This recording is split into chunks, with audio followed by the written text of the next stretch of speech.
जय स्वामी नारायण। आप सबको उत्पन्ना एकादशी की हार्दिक शुभकामनाएं। उत्पन्ना एकादशी का व्रत मार्गशीर्ष मास के कृष्ण पक्ष की एकादशी को किया जाता है। पुराणों के अनुसार इसी दिन भगवान विष्णु ने उत्पन्न होकर राक्षस मुर का वध किया था, इसलिए इस एकादशी को उत्पन्ना एकादशी के नाम से जाना जाता है।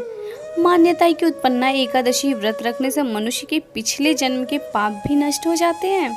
इस दिन भगवान विष्णु जी को समर्पित किया जाता है और इस दिन व्रत रखने से मोक्ष की प्राप्ति होती है। उत्पन्ना एकादशी आरोग्य, संतान प्राप्ति और मोक्ष प्राप्ति के लिए किए जाने वाला व्रत है। आइए सुनते हैं उत्पन्ना एकादशी व्रत कथा। सतयुग में मूर नाम का दैत्य उत्पन्न हुआ। वह बहुत बलवान और भयानक था। वह इंद्र, आदित्य, वसु, वायु, अग्नि आदि सभी देवताओं को पराजित करके भाग गया और सभी देवताओं ने भयभीत होकर भगवान शिव से सारा वृत्तांत बताया और कहा कि वह मुद्दतों से भयभीत होकर सब देवता मृत्यु लोक में फिर रहे हैं। अब भगवान शिव ने कहा कि वे तीनों लोकों के स्वामी, भक्तों के दुखों का नाश करने वाले भगवान विष्णु की शरण में जाएं। वही उनके दुखों को दूर कर सकते हैं। ऐसे वचन सुनकर सभी देवता क्षीर सागर में पहुंचे। वहां भगवान को शयन करते देख हाथ जोड़कर उनकी स्तुति करने लगे कि वह उनकी रक्षा करें। दैत्यों से सभी भयभीत होकर यह सब उनकी शरण में आए। वहां भगवान को शयन करते देख हाथ जोड़कर उनकी स्तुति करने लगे कि वह उनकी रक्षा करें। दैत्यों से सभी भयभीत होकर वह सब उनकी शरण में आए। वह इस संसार के कर्ता, माता पिता, उत्पत्ति, पालन करता और संहार करने वाले हैं। सबको शांति प्रदान करने वाले हैं। सबके पितामह ब्रह्मा, सूर्य, चंद्र, अग्नि, सामग्री, होम, मंत्र, तंत्र, होम, यज्ञ, कर्म करता, यज्ञमान, आहुति भोक्ता भी वही है। दैत्यों ने उनको जीत कर स्वर्ग से भ्रष्ट कर दिया है और वह सब देवता इधर उधर भागे भागे फिर रहे हैं। वह उन दैत्यों से उनकी रक्षा करें। इंद्र के ऐसे वचन सुनकर भगवान विष्णु कहने लगे कि ऐसा मायावी दैत्य कौन है जिसने सब देवताओं को जीत लिया है? उसका नाम क्या है? उसमें कितना बल है और किसके आश्रय में है और उसका स्थान कहाँ है?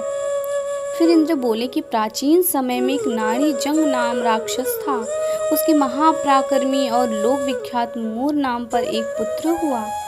उसकी चंद्रावती नाम की नगरी है। उसी ने सब देवताओं को स्वर्ग से निकालकर वहां अपना अधिकार जमा लिया है। उसने इंद्र, अग्नि, वरुण, यम, वायु, चंद्रमा, ईश सभी की जगह पे स्थान पर अधिकार कर लिया है। सूर्य बनकर वह स्वयं ही प्रकाश करता है। वे कहते हैं कि उस दुष्ट को मारकर देवताओं को अजेय बनाइए। यह सुनकर भगवान ने कहा कि देवताओं में शीघ्र ही उसका संहार करेंगे। वह चंद्रावती नगरी जाएं। इस प्रकार कहकर भगवान से सभी देवताओं ने चंद्रावती नगरी की ओर प्रस्थान किया। उस समय दैत्य मूर सेना सहित युद्ध भूमि में गरज रहा था। उसकी भयंकर गर्जना सुनकर सभी देवता डर के मारे चारों दिशाओं में भागने लगे। जब स्वयं भगवान रणभूमि में आए तो दैत्य उन पर अस्त्र शस्त्र आयुध लेकर दौड़े। भगवान ने उन्हें सर्प के समान अपने बाणों में बांट डाला और बहुतों से दैत्य मारे गए। केवल मूर बचा रहा। वह अविचल भाव से भगवान के साथ युद्ध करता रहा। दोनों के बीच महायुद्ध हुआ। 10,000 वर्ष तक उनका युद्ध चलता रहा, किंतु मूर नहीं हारा। थक कर भगवान बद्रिका आश्रम चले गए। वहाँ हेमवती नामक सुंदर गुफा थी। उसमें विश्राम करने के लिए भगवान उसके अंदर प्रवेश कर गए। यह गुफा 12 योजन लंबी थी और उसका एक ही द्वार था। विष्णु भगवान वहाँ योग निद्रा के गोद में सो गए। मूर भी पीछे पीछे आ गया और भगवान को सोया देखकर मारने को उद्यत हुआ। तभी भगवान के शरीर से उज्जवल कांतिमय रूप वाली देवी प्रकट हुई। देवी ने राक्षस मूर को ललकारा, युद्ध किया और उसे तत्काल मौत के घाट उतार दिया। श्री हरि जब योग निद्रा से उठे, सब बातों को जानकर उस देवी से कहा कि उनका नाम एकादशी के दिन हुआ है, अतः वे उत्पन्ना एकादशी के नाम से पूजी जाएंगी। जिस दिन वह प्रकट हुई वह मार्गशीर्ष मास की एकादशी का दिन था। ऐसी ही और भक्तिमय कहानियाँ सुनने के लिए हमारे चैनल को सब्सक्राइब कीजिए। धन्यवाद। जय स्वामी नारायण। दास ना दास।